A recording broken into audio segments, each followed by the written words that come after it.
Welcome to part 2 of the Learning, Leadership, and Professionalism topic. Our objectives for this lecture are to provide an introduction to the concept of personal information management, to learn to recognize our personal information behaviors, to discuss information strategies while highlighting a few sources, and finally to briefly review information management tools.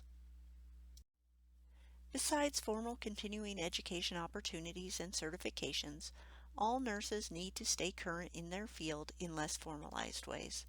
However, this can be overwhelming since we all know that the flow of information has been increasing for years, and getting information is no longer the problem for most of us. The issue is finding the truly useful information in a river that may have already overflowed its banks. To complicate this problem, we find that the information sources and technologies that we use are often obsolete nearly as soon as we discover them. For this reason, the primary focus of this lecture will be on strategies to help us manage our approach to information and lifelong learning. In his book, Keeping Found Things Found, William Jones defined personal information management, or PIM, as finding, keeping, organizing, and maintaining information. He tells us that PIM is about managing the flow of information. While both inflow and outflow are important, today we will be focused on the inflow. One of the most important things to remember about personal information management is that it is very personal. What works for one person may not work for another, and vice versa. Successful information management requires that you become aware of your personal style. In the article Variables for Personal Information Management Research, Bergman defines 5 categories that help shape how individuals approach information management. You can think of these categories as having a continuum from one approach to the opposite approach, with neither approach being a preferred behavior. To find out where you fit, ask yourself these types of questions. When you look around your physical space, do you see one large pile or lots of little piles? How do you name the physical or electronic files that you create? Do you prefer names that may be boring, but anyone could recognize? Or do you like to use a name that is especially memorable, but might not work for everyone? When you look at your computer, do you have lots of folders at the top level, creating a wide structure? Or maybe your folders have subfolders with subfolders with subfolders, creating a deep structure. Do you answer emails immediately, or do you wait and come back to respond later? Do you rely heavily on memory? If so, do you remember the words associated with a file, or what you were working on when you last used the file? Maybe you have a mental image of the file structure where you place the file. Do you find your existing files by navigating through your folders, or do you search for a file using its name? Do you need to access your information from any location, or only from your desk? Remember, there is no preferred behavior within these categories.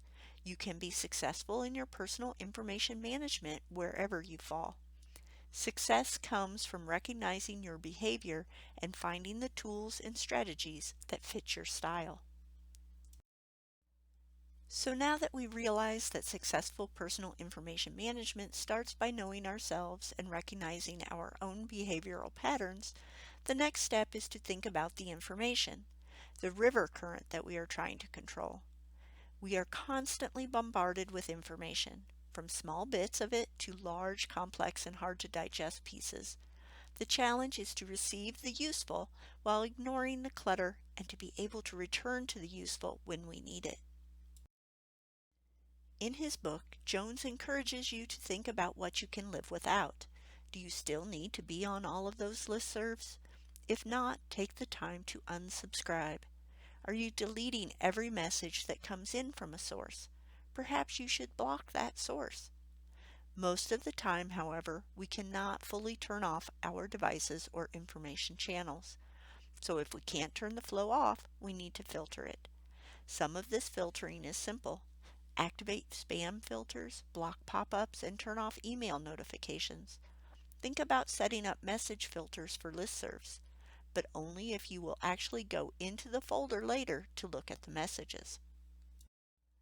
Another simple way to make use of filters is to look for pre-filtered sources like news feeds, listservs, blogs, social media accounts, and podcasts from professional organizations and government agencies.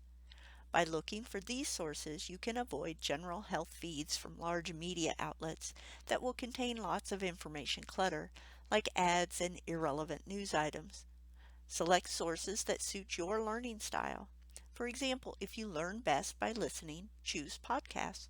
If reading is better for you, try a blog or pick out a newsletter. Some of our favorite websites include the Centers for Disease Control and Prevention, or the CDC, the Cochrane Collaboration, and the Agency for Healthcare Research and Quality. Do not forget to make use of sources of secondary literature too. Systematic reviews, meta-analyses, and practice guidelines have all undergone a rigorous filter process which involves gathering, evaluating, and combining the best evidence available. Many of our favorite free information resources have RSS feeds, updates, and newsletters that will let you know when new literature has been published. And of course, remember to visit the Next Portal's Learning, Leadership, and Professionalism page to find the most up-to-date information on a variety of sources of the latest news in acute and ambulatory care. You can also choose to follow a particular journal that covers your area of interest or that publishes pre-filtered articles, like evidence-based nursing, for example. Most journals will offer a table of contents alert service. You can create your own news feeds or search alerts in PubMed by clicking on the Create RSS button or the Create Alert button under the search box and following the instructions. These buttons will create your feeds based on the search that you just did. Either alert service will only send you newly published citations that fit your search parameters. It is important to periodically assess your sources and strategies for controlling the inflow of information. Perhaps you have a subscription to a news feed but have found its relevance declining in recent months. You should consider dropping the feed and finding a different source. New sources of information are always being developed and technologies evolve, not to mention the fact that there is a lot of money being spent to make sure that you see advertisements and other distractions. A little investment each month assessing and adjusting your information strategy will save you time and keep you seeing the information that you want and need to see. Try asking yourself, what am I deleting without reading? What do I feel like I'm missing? What nonsense is getting through? What would make my personal information space better? Personal information management is a real challenge, but it can be made a lot easier with the right tools. Fortunately, there is an entire field of study and industry devoted to understanding how we manage information and creating tools to help us. However, as we discussed earlier, there is no correct behavior, and therefore there is no correct tool. Just as with each of the other aspects of personal information management, the challenge is finding what works for you. Most of these tools are about creating your personal space of information, the one place that you go to retrieve your information. You can use one tool or several, but the more tools that you use, the more complicated information retrieval becomes. Realistically, most of us will use 2 to 5 tools regularly. To begin with, there are a few tools that almost everyone is already using. Many of us use our email accounts to gather and store information. People that choose to make email their primary personal information space frequently send themselves email as a way of storing information and documents for later retrieval.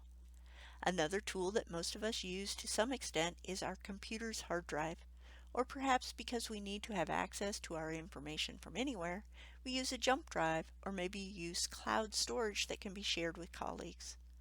Some people expand this use to include storing copies of email or lists of hyperlinks. Many people choose to use feed readers or social media tools as their primary tool to collect information. While these are great tools, they do generally limit you to one type of information source. For example, feed readers are great for reading multiple feeds, but do not provide access to email. A popular tool that allows you to incorporate multiple sources of information into one space is the Personal Portal. These tools are also called dashboards or start pages, and they are designed specifically to be used as your personal information space. They bring together sources of information and your personal accounts. The end result is one page that provides access to your email, your social media accounts, news feeds, cloud storage, bookmarks, and more. Portals are a good solution for many users, and they do tend to be free to use. PIM is a rapidly growing and changing industry, and there are an overwhelming number of tools. So how do you decide which tool is right for you? One reviewer reminds us again that it is all very personal when he states that it's hard to pick an outright winner, if only because different users have different ideas as to what makes an ideal homepage. So read reviews and explore the options to find what works best for you. We have provided a list of some of your options on the Learning, Leadership, and Professionalism page in the next portal.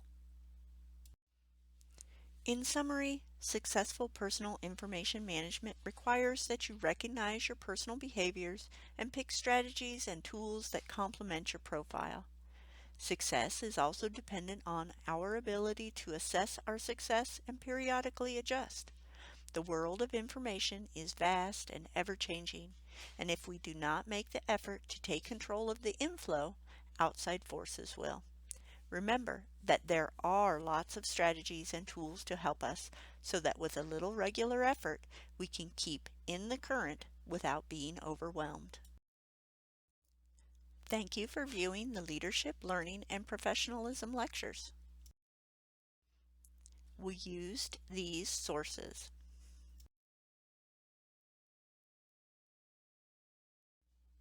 This project has been funded in whole or in part with federal funds from the National Library of Medicine, National Institutes of Health, Department of Health and Human Services under grant number 1UG4LMO 123-12346 with the University of Iowa.